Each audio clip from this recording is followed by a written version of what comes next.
Aleluias, glórias a Deus. Sempre que eu subo aqui, depois de um louvor abençoado, orações abençoadas, ministração do dízimo abençoado, eu me pergunto, Deus, o que eu posso acrescentar a isso tudo, a este culto tão maravilhoso? E toda vez eu chego à mesma conclusão. O que eu posso acrescentar é exatamente nada. Mas eu também chego à mesma conclusão, de que Deus ele pode acrescentar muito em nossas vidas. E eu creio que Ele pode falar conosco nesta noite. Você que trouxe sua Bíblia, abra comigo, por gentileza, Apocalipse capítulo 5. Apocalipse, capítulo de número 5. Dos livros mais fáceis de abrir aí, né? Lá no finalzinho, o último livro. Apocalipse, capítulo de número 5, a partir do versículo de número 1.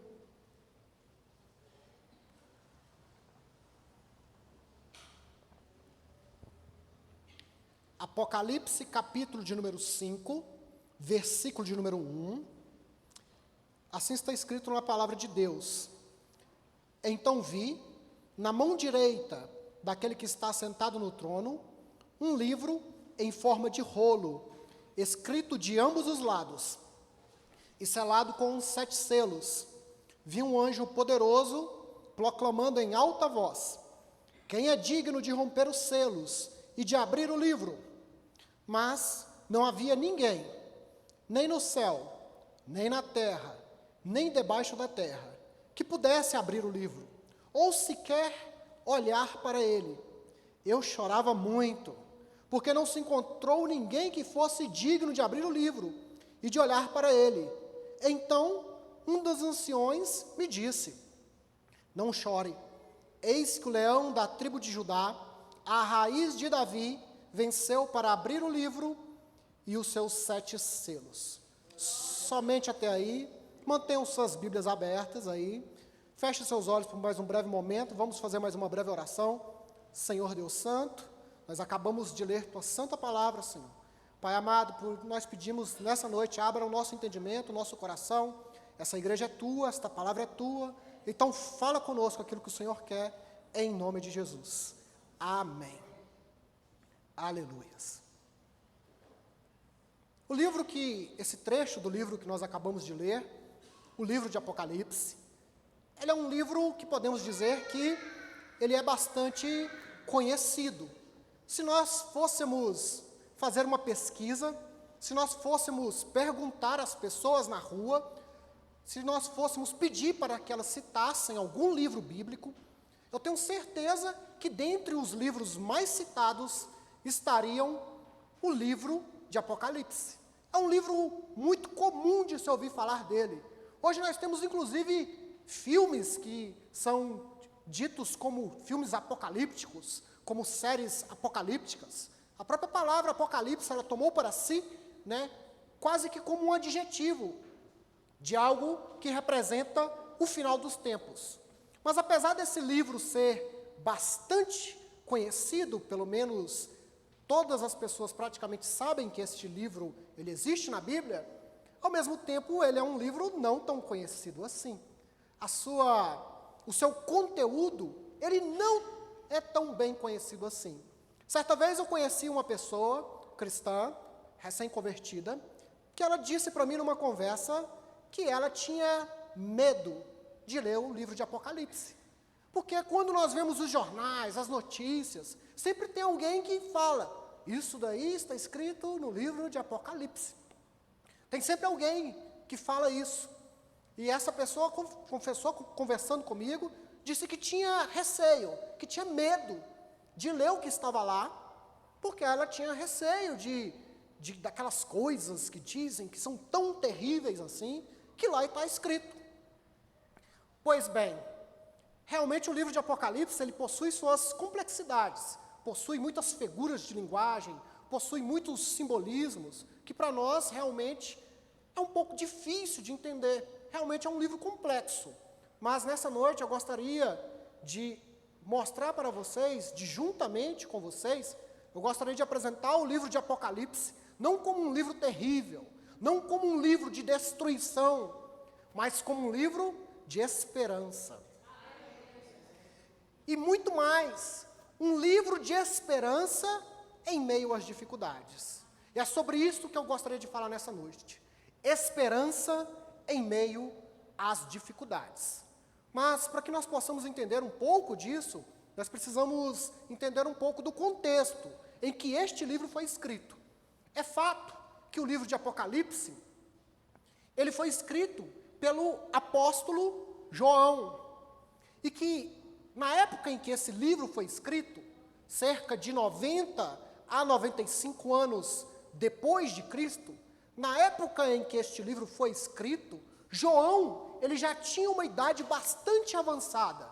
Na época, não existia certidão de nascimento, registro, nem esse tipo de coisa. Então, não é possível nós afirmarmos com certeza a idade de João, mas ele tinha uma idade ali na casa dos 80 anos. Então, ele era alguém que estava numa idade avançada. E a maior parte dos seus colegas apóstolos, dos seus amigos apóstolos, quando ele escreveu este livro nesta época, a maior parte deles, se não todos, estavam mortos. A maior parte dos apóstolos, quando João escreve este livro, já tinham sido martirizados. Paulo foi decapitado, pelo imperador Nero. Outros discípulos, como seu próprio irmão João, ele foi o primeiro dos 12 apóstolos a ser martirizado. Herodes mandou matá-lo, isso está lá em Atos. Foi o primeiro dos apóstolos a ser morto. Pedro foi crucificado numa cruz de cabeça para baixo. André numa cruz em forma de X. Outros apóstolos foram apedrejados. Outros sofreram todo tipo de martírio. O relato da morte desses apóstolos não são encontrados na Bíblia, a não ser o do irmão de João, Tiago, que está lá em Atos. Mas, nessa época, a história nos diz, nós temos relatos históricos de que os apóstolos, a maior parte deles estavam mortos. Portanto, João estava numa idade avançada e os seus amigos apóstolos, sua grande parte, sua grande maioria, já tinham sido mortos por causa do Evangelho. Não tinham sido morte natural. E na época que João escreve essa carta, existia um imperador naquela época, um imperador de Roma, chamado Domiciano. E ele é um imperador que foi conhecido por ser um imperador extremamente cruel, extremamente megalomaníaco. Nós sabemos que os imperadores, dentro da cultura romana, os romanos eles eram politeístas. Portanto, eles adoravam diversos deuses. E dentre a adoração dos romanos, o próprio imperador era tido também como uma figura divina. E, portanto, o imperador romano, ele também, na cultura romana, ele era digno, no pensamento deles, é claro, ele era digno de adoração. Só que Domiciano, ele foi muito além disso. Ele era uma pessoa tão narcisista, tão orgulhosa, ele se achava tão Deus na terra, que o culto a ele tomou proporções enormes.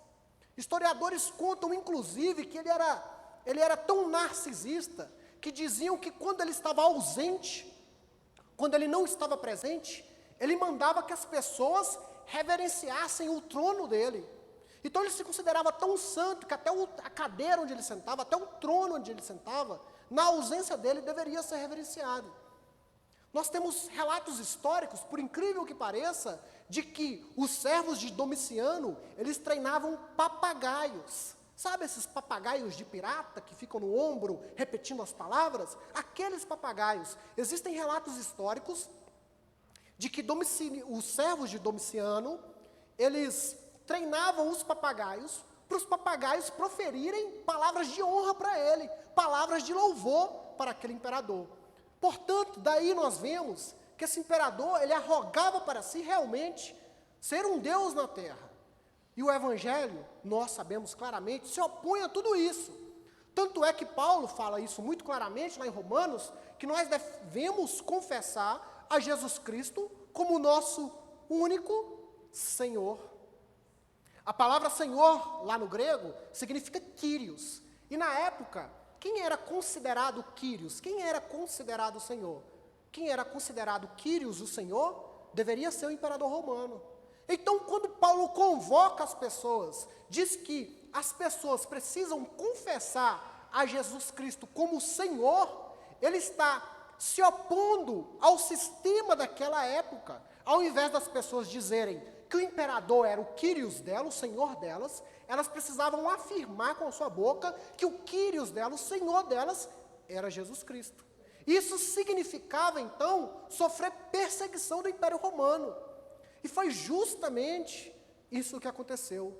Domiciano, vendo que o evangelho se contrapunha à adoração que era feita a ele, começa a perseguir a igreja de uma forma muito terrível naquela época. Começa a uma perseguição generalizada de todos os cristãos. E dentre eles, um dos principais, o apóstolo João.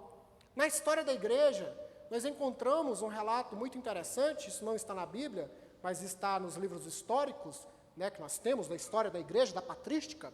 Nós encontramos um relato em que Domiciano ele chama João para ser inquirido e então ser julgado, porque ele era um cristão. E há um relato de que a pena para João seria ele ser lançado dentro de um tacho, dentro de um barril com azeite quente, com óleo quente fervendo. Então, a ordem era matar João e matar de uma forma terrível, matar ele dentro de um tacho de azeite quente.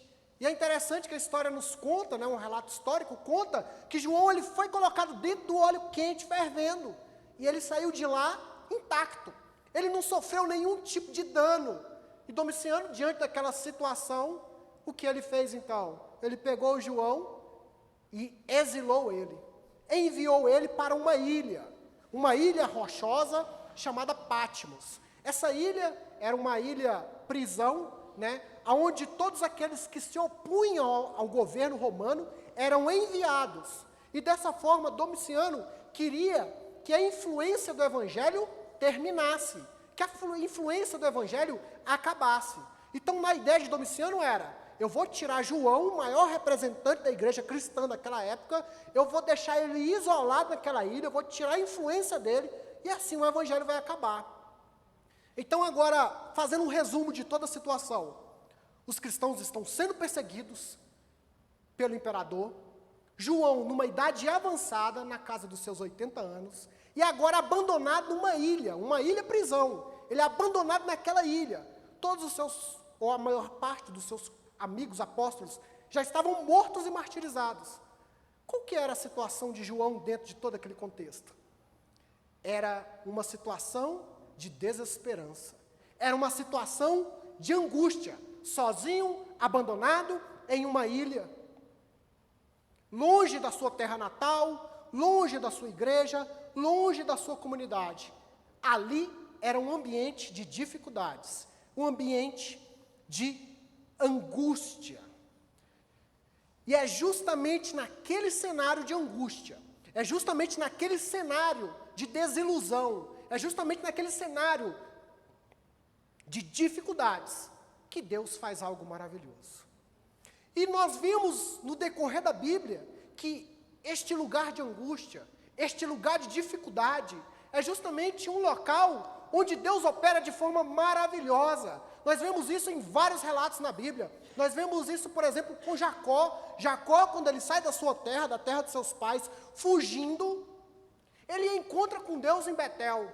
Nós vemos, por exemplo, isso na vida de Moisés. Moisés, ele foge do Egito, e então, numa terra distante daqui, lhe era comum, ele encontra Deus na sarça ardente. Nós vemos isso na história de Elias, que depois ali de ser ameaçado por Jezabel, ele foge por deserto, e justamente naquele lugar de dificuldades, Deus fala com ele através de uma brisa mansa e suave. Nós vemos isso na vida de Ezequiel, por exemplo, que exilado do seu povo, ele tem um encontro com Deus às margens do rio Quebar. Nós vemos isso na vida de Daniel, que também exilado, ele em oração, ele vê um ancião de dias, que é o próprio Deus. Então nós poderíamos citar ainda vários outros exemplos, onde Deus atua em meio à dificuldade, em meio aos lugares desesperadores, em meio aos terrenos tenebrosos, e é naquele local que Deus fala com essas pessoas. E foi justamente aqui, neste local de desolação, onde Deus começa então a falar com João, na ilha de Patmos. Capítulo 1, por favor, abram comigo. versículo 9 e 10.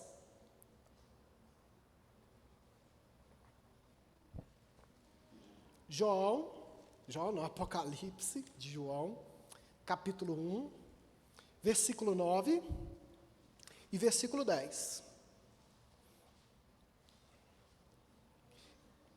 Eu, João, versículo 9, eu, João, irmão e companheiro de vocês no sofrimento, no reino e na perseverança em Jesus, estava na ilha de Patmos por causa da palavra de Deus e do testemunho de Jesus. No dia do Senhor, achei-me no Espírito, e ouvi por trás de mim uma voz forte, como de trombeta, que dizia: escreva num livro o que você vê e envie a 7 igrejas: Éfeso, Esmina, Pérgamo, Tiatira, Sardes, Filadélfia e Laodiceia.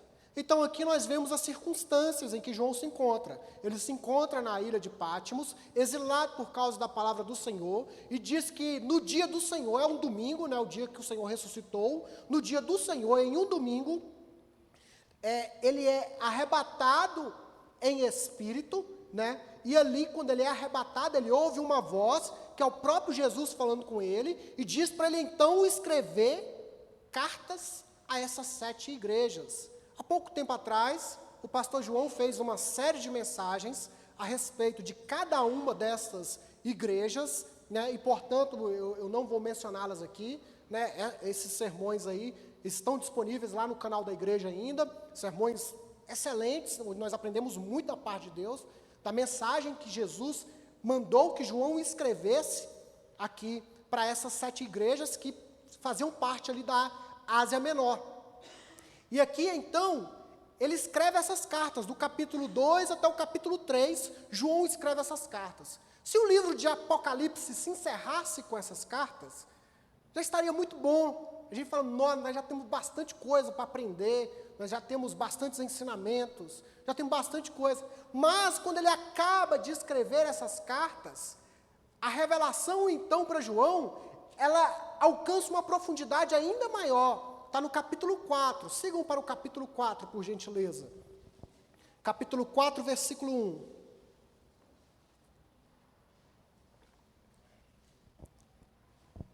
Capítulo 4, versículo 1. Depois destas coisas, que coisas? Depois das cartas que ele escreveu, né? Você vê que o final do capítulo de número 3 é a carta à igreja de Laodiceia. Então, capítulo 4. Depois destas coisas, olhei e diante de mim estava uma porta aberta no céu. A voz que eu tinha ouvido no princípio falava comigo como trombeta, e disse: suba para cá, e lhe mostrarei o que deve acontecer depois dessas coisas. Imediatamente me vi tomado pelo Espírito, e diante de mim estava um trono no céu, nele estava sentado alguém. Aquele que estava sentado era de aspecto semelhante a jaspe e sardônio. Um arco-íris, parecendo uma esmeralda, circundava o trono. Pois aqui, então, no capítulo número 4, depois que ele termina de escrever as cartas, ele vê uma porta aberta nos céus. E ele é convidado para entrar naquele local. E quando ele chega naquele local, o que ele vê? Ele vê o trono de Deus. É o que diz o texto aí que nós lemos. Ele vê o trono de Deus. Aqui nós já podemos aprender uma realidade. Naquele lugar de dificuldade que João estava vivendo, naquela ilha, ele tem uma experiência com Deus extremamente profunda, uma realidade espiritual magnífica. E nós aprendemos aqui, então, que mesmo nos momentos mais difíceis, mesmo nos momentos de maior angústia, mesmo nos momentos de maior tribulação, é possível nós termos uma experiência real com Deus. Aliás, é um local propício para isso, como já havia dito. E aqui João, ele tem essa experiência com Deus naquele lugar de dificuldade, uma experiência aonde ele vê o trono de Deus. É justamente a respeito disso que Paulo fala. Paulo lá em Filipenses, né, ele fala que com nós temos uma paz que excede todo entendimento e que guarda o nosso coração e nossa mente. Essa paz que excede todo entendimento é uma paz que está presente em nossa vida a despeito de todas as circunstâncias que nos circundam. A paz que vem de Deus, que Jesus nos prometeu, aquela paz que Ele nos dá, é uma paz que pode ser vivida, mesmo em meio à guerra, mesmo em meio à tribulação. Na história da igreja, nós temos um relato muito interessante, né, que aconteceu no século IV depois de Cristo, que é a respeito de uns soldados romanos que foram martirizados. Eles são chamados de os 40 soldados de Sebaste. Sebaste é o nome da cidade ali que ficava na Turquia. A história nos conta que tinham 40 soldados romanos, que eles se converteram a Jesus, eles reconheceram Jesus como Senhor. E uma vez que eles fizeram isso, eles então se opunham ao governo a qual eles trabalhavam. Então, quando eles reconheceram Jesus como Senhor, eles já não poderiam mais adorar o imperador daquela época. E diz a história que o comandante daqueles soldados resolveu então castigá-los, ou melhor, resolveu matá-los. O que o comandante daqueles soldados fez? O comandante daqueles soldados mandou que eles tirassem todas as suas roupas, isso numa época de frio, e que eles entrassem nus dentro de um lago quase congelado. Eles iriam ficar, os 40 soldados, nus, dentro daquele lago quase congelado, e eles só sairiam de dentro daquele lago depois que eles negassem a Jesus. E próximo ali daquele lago, eles providenciaram um local com banho quente, para aqueles que resolvessem negar a Jesus, saíssem do lago congelado e entrassem dentro daquele banho quente. E a história desses mártires era interessante, que diz, né, a história nos conta, que eles ficaram lá naquele lago congelando, e alguns historiadores inclusive contam que eles estavam orando e louvando a Deus. E eu fico me perguntando como que pode pessoas que estão nuas dentro de um lago congelado, a ponto de quase morrerem, continuarem ainda orando e louvando. Isso só é possível porque a paz que excede todo entendimento estava sobre a vida deles. E é justamente essa paz que Jesus nos prometeu e nos deu, que deve fazer parte das nossas vidas. Todos nós passamos por um momento de dificuldade, por tribulação, talvez não tão grande quanto ficar nu no lago congelado numa noite. Mas essa paz de Deus que sobreveio sobre aqueles homens também deve estar presente em nossa vida, porque o mesmo Jesus que concedeu aquela força e aquela paz, é o mesmo que também nos concedeu e nos dá a sua paz. E é interessante que a história nos conta que aqueles homens ficaram lá louvando e dando a Deus, e um deles desistiu. Diz que um daqueles soldados não aguentou, saiu de dentro do lago, foi lá para a banheirinha quente, negou Jesus. E diz a história que um dos soldados que estavam vigiando, ou seja, colocaram soldados para vigiar, para ninguém sair de dentro do lago, um dos soldados que estava vigiando, ele ficou tão abismado com a fé daqueles homens, ele ficou tão maravilhado, como que pode aqueles homens ficarem naquela situação e não negar a Cristo, ele ficou tão maravilhado, que aquele soldado que estava vigiando lá, quando um saiu, ele mesmo tirou sua roupa, entrou lá dentro do lago e ficou lá junto com os outros. E a história nos conta que aqueles 40 soldados morreram ali, congelados naquele lago, depois foram cremados e hoje são considerados mártires da igreja cristã. E eu estou trazendo esse exemplo, apenas um mero exemplo, de pessoas que sofreram por causa do Evangelho, mesmo em meio à tribulação e mesmo em meio à dificuldade, eles tinham uma paz em seu coração que excedia todo o entendimento e que fortalecia eles para superarem as dificuldades que eles estavam vivendo naquele momento. E não somente isso, além de nós aprendermos que é possível ter experiências com Deus nos momentos da dificuldade, nós aprendemos que, mesmo nos momentos mais difíceis, Deus ainda está no controle. João, quando ele entra por aquela porta, ele vislumbra o trono de Deus, Deus está sentado no seu trono. Isso significa que Deus continua no controle. João estava exilado, de idade, a igreja sendo perseguida, mas Deus continua no controle. Isaías capítulo 6, nós também tivemos um sermão há pouco tempo atrás a respeito disso. Isaías capítulo 6, Isaías diz lá, né, que no ano da morte do rei Uzias, eu vi Deus assentado num alto, sublime trono. Ou seja, no ano em que o rei de Israel morreu, aonde Deus estava? No trono, no controle. Rei morreu, Deus está no controle. Deus não saiu do controle. Nós já tivemos diversos presidentes no Brasil, Fernando Henrique Cardoso, Lula, Dilma, Bolsonaro. Quem vai estar ano que vem, não sei, mas uma coisa eu sei: Deus continua no controle, Deus continua no seu trono, Ele está lá, o trono não está abandonado, Ele está no controle de tudo e de todos, independente das circunstâncias que você vive, que você passa, Deus está no controle. Ele sabe tudo que está acontecendo, está tudo debaixo da sua poderosa e potente mão. Em nenhum momento Ele perdeu a rédea de exatamente nada. Deus continua no controle. E aqui, João, ele é levado para aquela visão do trono. Ele vê 24 anciões, está no capítulo 4 e capítulo 5. Ele vê 24 anciões, 4 seres viventes, né? Existe aí uma grande discussão a respeito da interpretação desses 24 anciões, desses 4 seres viventes, mas a ideia geral do trono de Deus, né, a ideia que nós podemos entender aqui, é que esses 24 anciões, esses 4 seres viventes, estão diante do trono de Deus, louvando a Deus, prestando honra e glória a Deus. Esses 24 anciões, muito possivelmente, eles representam todos os salvos, tanto do Antigo Testamento como do Novo Testamento, né? 12 seriam as 12 tribos de Israel, uma representação das 12 tribos de Israel, e os outros 12, somando 24, seriam os 12 apóstolos, representando a igreja do Novo Testamento, que se estende até os dias de hoje. Ou seja, diante do trono de Deus, a igreja, uníssona, adora a Deus. Os 4 seres viventes são os querubins que Ezequiel vê lá no seu livro.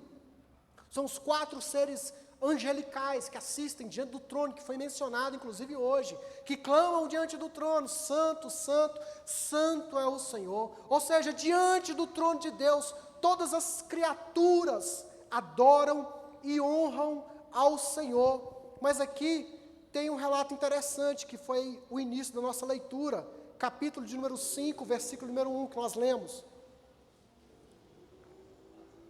Quando ele tem essa visão do trono, quando ela tem essa visão da adoração, no capítulo 5, versículo de número 1, nós temos então vi na mão direita daquele que está sentado no trono, o livro em forma de rolo, que está selado, escrito de ambos os lados e selado com 7 selos.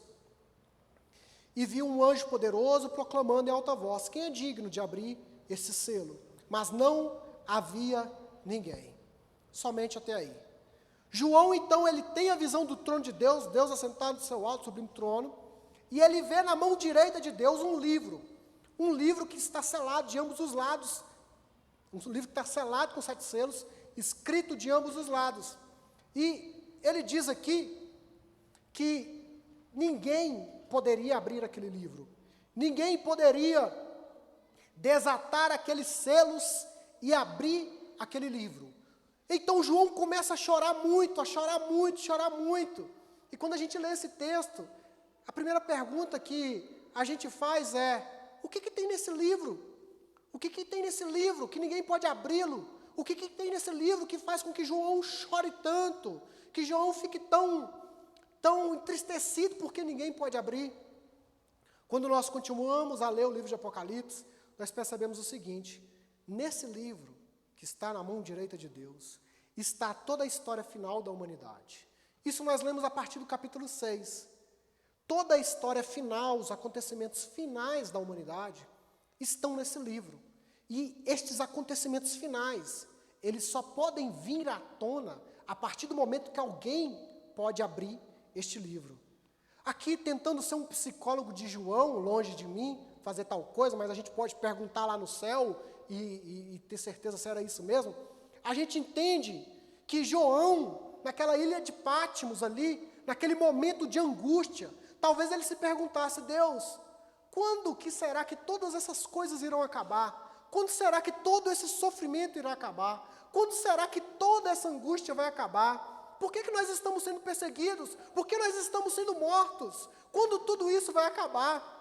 E quando ele vê esse livro na mão de Deus, e aqui eu estou só imaginando a circunstância, talvez ele pensasse: não, ali está a resposta. Ali está escrito como que tudo vai acabar. E quando ele vê que ninguém é digno, é capaz de desvendar aqueles mistérios, de abrir aquele livro, é por isso que ele chora. Mas aqui nos diz, então, que um dos 24 anciões, está no versículo de número 5, capítulo 5, versículo 5, está assim, ó. Então, capítulo 5, versículo 5, então um dos anciões me disse, não chore, eis que o leão da tribo de Judá, a raiz de Davi, venceu para abrir o livro e desatar os seus 7 selos. Um dos anciões chegou perto de João, ô João, não precisa chorar não, meu irmão, para de chorar. Deixa eu te falar uma coisa aqui, existe apenas um que é digno de trazer a vontade de Deus à terra, existe apenas um que é digno de trazer um ponto final a toda essa história de sofrimento, existe apenas um que é digno de acabar com todas essas tribulações que você e tantos outros vivem. O nome deste que é digno é Jesus, Ele que vai pegar esse livro em sua mão, é esse quem vai desatar esses selos, é esse quem vai trazer a vontade definitiva de Deus sobre a terra. E é justamente isso que acontece. A partir do versículo número 6, do capítulo de número 6, a gente vê que Jesus, ele abre aquele livro, ele começa a desatar aqueles selos, ele começa a desvendar o plano final de Deus. E o livro de Apocalipse, do capítulo de número 6 até o capítulo lá de número 19, é justamente isso. Esse livro sendo aberto, esses selos sendo abertos. Jesus, então, desata esses 7 selos, cada selo sobrevém um acontecimento, o último selo, então, dá entrada a tocar as 7 trombetas, cada trombeta é um novo acontecimento, a última trombeta desencadeia o derramamento das 7 taças, e para cada taça um novo acontecimento. E o livro de Apocalipse, ali do capítulo de número 6 até o capítulo número 19, é a respeito disso, do plano de Deus, na abertura deste livro, que é o plano final de Deus para a humanidade. Eu não tenho nenhuma pretensão de entrar nesses selos, nessas trombetas, nessas taças, até porque é um assunto que daria estudo para anos, e como tem dado para toda a história da igreja, mas o fato que nós entendemos é que Jesus Cristo vai trazer a vontade de Deus Pai à tona sobre a nossa terra, e este tempo é chegado. E muito mais ainda, quando ele termina de abrir esse selo, nós estamos concluindo já para o final do livro de Apocalipse, nós aprendemos uma outra coisa. Nós aprendemos que ainda existia uma missão para João. Capítulo de número 22, versículo de número 10. Lá no finalzinho, capítulo 22, versículo de número 10.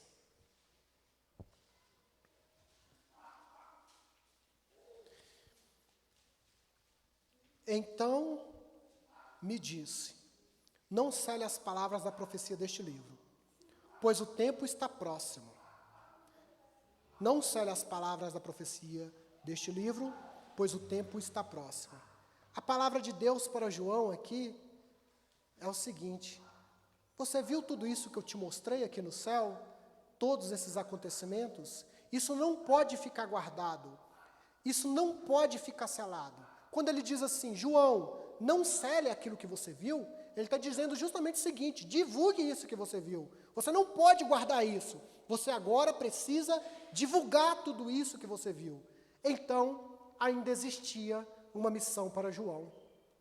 Talvez, na mentalidade dele, a vida dele se encerraria ali na ilha de Patmos, largado, abandonado e desolado. Mas no plano de Deus, João ainda tinha uma missão. Com isso nós aprendemos, por mais dificuldades que nós passamos, por mais tribulações que nós vivemos, por mais que os tempos ainda estejam difíceis, ainda existe uma missão para nós. Nós ainda precisamos continuar, nós ainda precisamos prosseguir. Não era o tempo de João parar, não era o tempo dele desanimar, mas era o tempo dele prosseguir. Este livro de Apocalipse precisaria chegar às igrejas, e chegou. Tanto é que nós estamos lendo ele nesse exato dia, tantos milênios de anos depois. Então, mesmo em meio às dificuldades, mesmo em meio à tribulação, nós ainda temos uma missão. E por fim, Deus tem guardado para nós um lugar de descanso. Deus tem reservado para nós um lugar de descanso. Capítulo 21, versículo 3 e versículo 4. Capítulo 21, versículo 3 e versículo 4. Ouviram uma forte voz que vinha ao trono e dizia: agora o tabernáculo de Deus está com os homens, com os quais ele viverá. Eles serão o seu povo. Eles serão o seu povo. O próprio Deus estará com eles e ele será o seu Deus. Ele enxugará dos seus olhos toda lágrima. Não haverá mais morte, nem tristeza, nem choro, nem dor, pois a antiga ordem já passou. A promessa que Deus estava dando para João era justamente essa: João, nesse momento presente, você tem passado dificuldades. Neste momento presente, você tem passado tribulações. Neste momento presente, você está sem esperança. Mas a palavra que eu te deixo, a palavra que eu deixo para você é que um dia toda lágrima será enxugada. Toda dor deixará de existir. A morte fará parte de um passado distante. Nós aprendemos então que Deus tem reservado para nós um lugar para descanso. Ainda que esse descanso não tenha chegado para nós, ainda que as tribulações elas continuem sobre nossas vidas, nós temos essa esperança, a esperança de que Deus irá enxugar cada uma de nossas lágrimas. Lá em Romanos, capítulo de número 8, versículo de número 18, vocês não precisam abrir, nós podemos ler junto ali. Romanos, capítulo de número 8, versículo de número 18, está escrito: porque para mim tenho por certo que os sofrimentos do tempo presente não podem ser comparados com a glória que há de ser revelada em nós. Aleluia. O que Paulo está dizendo é, o sofrimento que nós passamos não se pode comparar com a glória que há de ser revelada em nós. Paulo ainda falando lá em 2 Coríntios, capítulo 4, versículo 17, não precisa abrir, nós podemos ler junto. 2 Coríntios, capítulo 4, versículo 17 e versículo de número 18.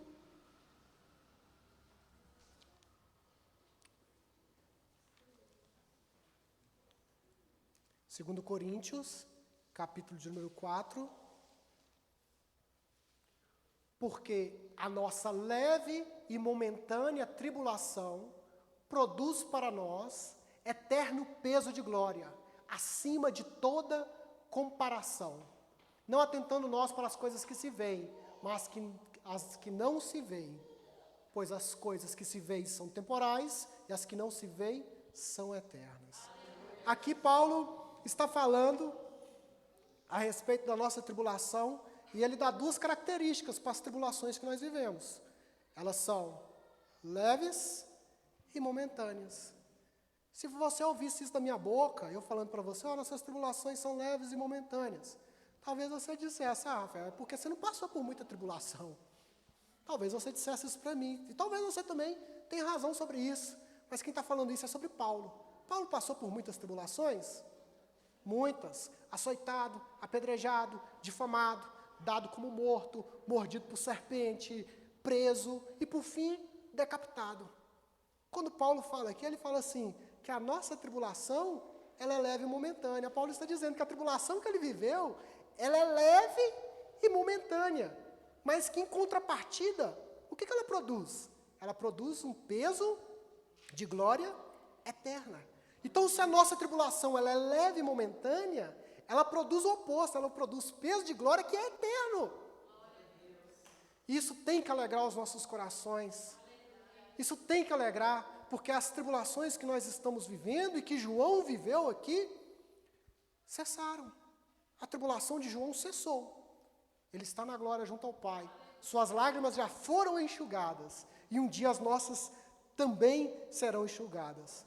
Então, nós aprendemos aqui com o livro de Apocalipse, que este livro, ele é um livro de esperança. Ele foi dado para João numa circunstância em que não havia esperança nenhuma para ele, onde ele estava perseguido, abandonado e desolado. E assim Deus fala conosco ainda hoje através desse livro. Deus tem reservado para nós um lugar de descanso. Mas enquanto esse lugar de descanso não chega, nós temos que lembrar diariamente que a nossa tribulação é leve e momentânea. E que nós temos um lugar de descanso e que nós ainda temos uma missão. Enquanto Deus não enxugar nossas lágrimas na eternidade, nós iremos prosseguir para o alvo da soberana vocação que está em Cristo Jesus. Amém? Baixemos nossos olhos, vamos orar.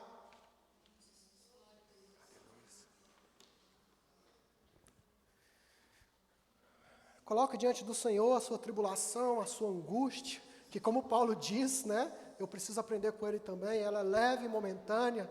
Coloque diante do Senhor neste momento e peça para o Senhor encher seu coração de esperança, encher seu coração de paz. Senhor Deus Santo, Pai amado, em nome de Cristo Jesus, Senhor. Nesta noite, Senhor, nós colocamos o nosso coração diante do Senhor, nós colocamos o nosso coração diante da Tua Palavra, Senhor. Oh, Deus Santo, nós tomamos posse da Tua Palavra, Senhor. Oh, meu Deus, eu sei que tantas vezes nós murmuramos contra o Senhor, Deus Santo. Muitas vezes nós murmuramos a respeito das nossas dificuldades, que muitas vezes nem tantas são, Deus Santo.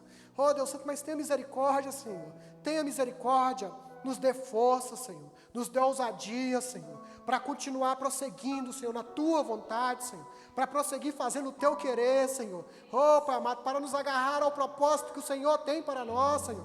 Nos dê forças, assim como o Senhor fortaleceu João naquela ilha, Senhor. E depois João, ele saiu daquela ilha e continuou a sua vida, Senhor. Nos dê força também, Senhor. Em nome de Jesus, Senhor. Aleluias. Glórias a Deus. Só para finalizar, pode. João, ele não morreu naquela ilha. O exílio dele teve fim. Talvez ele achasse que ele iria morrer ali. Aquele imperador doidão lá, Domiciano, poucos anos depois, ele veio a ser assassinado.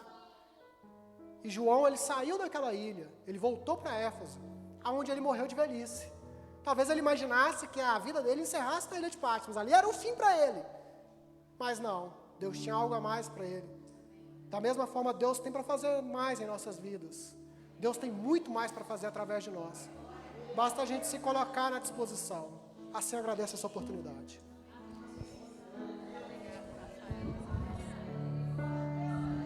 Aleluia. Vamos aplaudir o Senhor, irmãos. Glória a Deus. Aleluia.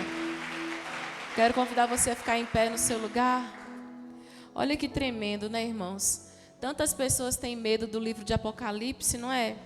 E lá em casa eu tenho uma experiência, quando o Daniel era pequenininho, ele morria de medo de Apocalipse. E ele falava assim, eu não quero ler não, porque eu tenho medo. Mas aí ele cresceu e o livro que ele mais estuda é Apocalipse. E enquanto o Rafael pregava, ele me cutucava assim, mamãe, olha que tremendo. Porque o Rafael leu com a gente o texto, eu quero que você acompanhe comigo, o texto que ele leu, de Apocalipse 22, verso de número 18. Deixa eu pôr o óculos, né, irmãos? 22, 10. A palavra do Senhor diz assim, o anjo falou para João, não cele as palavras da profecia deste livro, porque o tempo está próximo. E aí ele falou comigo, corre mamãe, corre para Daniel, capítulo 12. Olha que interessante. O anjo, o mesmo ancião, aparece para Daniel no capítulo 12, no verso de número 9, e ele diz assim, verso de número 8, eu ouvi, mas não entendi, então perguntei, meu Senhor, quando será o fim dessas coisas? Verso de número 9, ele respondeu para Daniel, Daniel, siga o seu caminho, porque essas palavras estão encerradas e seladas até o tempo do fim. Mas para João ele disse, agora não cele mais, porque o tempo está próximo. O tempo está próximo. Para Daniel foi, sela, porque vai chegar o tempo do fim. Para João foi, não sela, porque o tempo está próximo. Irmãos, o tempo está próximo sobre nós, a igreja do Senhor. E se tem algo que nós precisamos ler e estudar, porque é uma palavra de bênção. O texto diz, bem-aventurado aquele que lê as palavras da profecia desse livro. Se nós queremos receber essa bênção sobre nós, precisamos ler Apocalipse sem temor, sem medo, porque ele é um livro de esperança para nós, que sabemos de onde viemos e para onde estamos indo. Nós estaremos indo nos encontrar com ele nas bodas do Cordeiro. E lá não haverá mais lágrima, mais choro, mais angústia e nem dor. Todas as coisas serão feitas novas. E tudo que é dor vai ficar para trás. Amém? Glória a Deus. Vamos declarar essa parte, Dani? Não haverá? Não haverá mais noite ali. Não haverá. Vou chamar o pessoal do louvor. Pode subir, queridos. Verei os olhos de Jesus e tocarei. Declare isso. Seu corpo. Não haverá. Não haverá Não haverá. mais noite ali. Não haverá nenhum clamor. Verei os olhos de Jesus e tocarei seu rosto, enfim.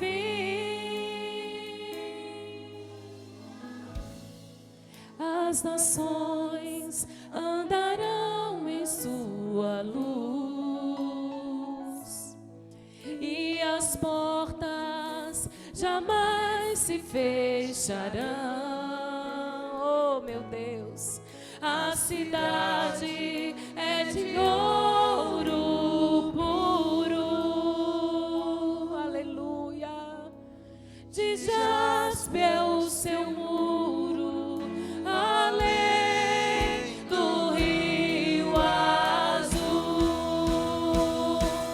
Morte, choro, tristeza e dor, nunca mais,